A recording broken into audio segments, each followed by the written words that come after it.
What if the deadliest Viking couldn't even stand on his own 2 feet? A time when brutal strength was everything, and warriors were measured by the blood on their swords. Now imagine a man so feared, his enemies whispered his name. Yet he may have never taken a single step. That man was Ivar the Boneless, a Viking king cloaked in mystery, feared for his cruelty and revered for his brilliance. But what exactly made him boneless? Was it a medical condition, a nickname for his flexibility, or just another terrifying Viking myth? And more importantly, how did someone who may have been physically disabled become one of the most lethal commanders in Viking history? To understand Ivar's rise, we need to step into the chaotic world of 9th century Scandinavia. It was a time when gods and monsters walked side by side in Norse belief, and the line between history and legend was razor thin. Among berserkers and raiders, one name would tower above all, not for brute force, but for outsmarting every enemy who dared cross him. This is the story of Ivar the Boneless, the Viking who defied every odd. Ivar's story starts in the shadows of legend, born to the infamous Ragnar Lothbrok and the shield maiden Aslog. According to Norse sagas, Aslog warned Ragnar not to consummate their union too soon after a mystical ritual. Ignoring the warning, he did, and Ivar was born without bones. But what does boneless actually mean? Some historians suggest he had a condition like osteogenesis imperfecta, a disorder causing extremely fragile bones.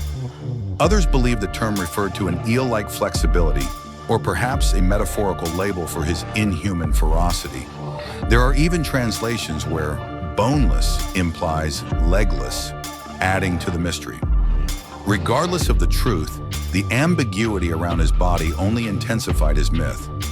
Most would have written Ivar off at birth, a cripple in a culture that worshipped physical strength. But the Viking world wasn't just about muscle. It was about fear, legend, and cunning. And Ivar had those in spades. From a young age, Ivar wasn't swinging axes like other warriors. He was studying, listening, planning. He learned that in a world of monsters, sometimes the scariest one is the one who never swings the sword, but commands others to do it for him. His weakness became his weapon. By the time Ivar reached adulthood, he wasn't just feared, he was leading armies. And not just any army, the Great Heathen Army, a massive coalition of Viking warriors sent to avenge his father Ragnar's brutal execution at the hands of the Northumbrian king, Ella. While others brought brute strength to the battlefield, Ivar brought chess-level strategy. He understood fear better than anyone. During the siege of York in 866 AD, Ivar used a masterstroke of deception. He pretended to retreat, luring the enemy into overconfidence. When they rushed in, Ivar's forces closed in like a steel trap. It wasn't just a battle, it was an ambush laced with genius. And this was no one-time trick.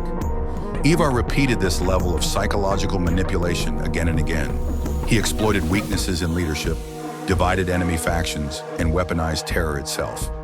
His enemies weren't just defeated, they were demoralized before the fight even began. But Ivar wasn't driven by bloodlust alone. He was after control, legacy, and territory. Rumors of his cruelty, real or exaggerated, served a purpose. Tales of flayed enemies, horrific executions, and inescapable traps made sure no one crossed him lightly. He crushed English resistance with surgical precision, forming alliances when needed and betraying them when it suited him. Ivar didn't just fight like a Viking, he ruled like a king.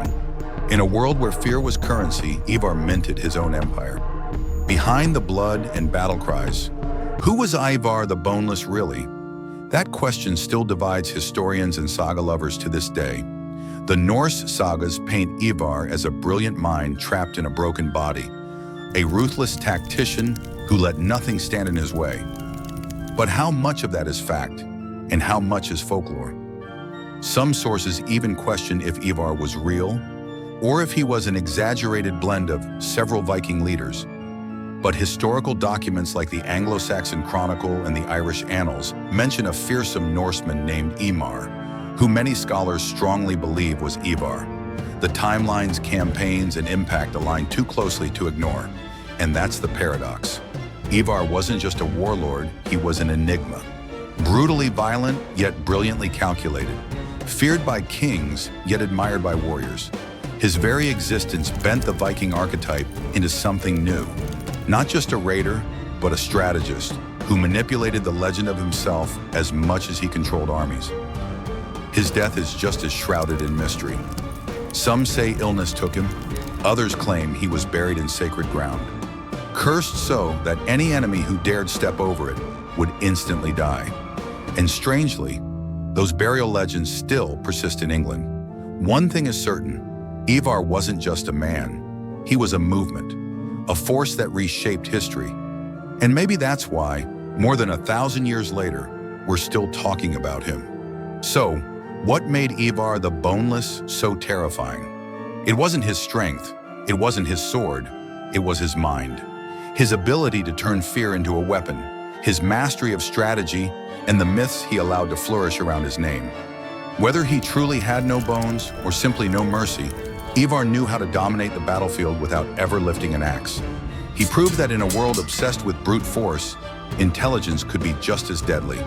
He turned his supposed weakness into a legacy that outlived even the fiercest Viking berserkers. Ivar redefined what power looked like, not with muscle, but with myth, maneuvering, and mental warfare. If stories like this fascinate you, hit that like button, subscribe, and get ready for more untold legends from history's darkest corners.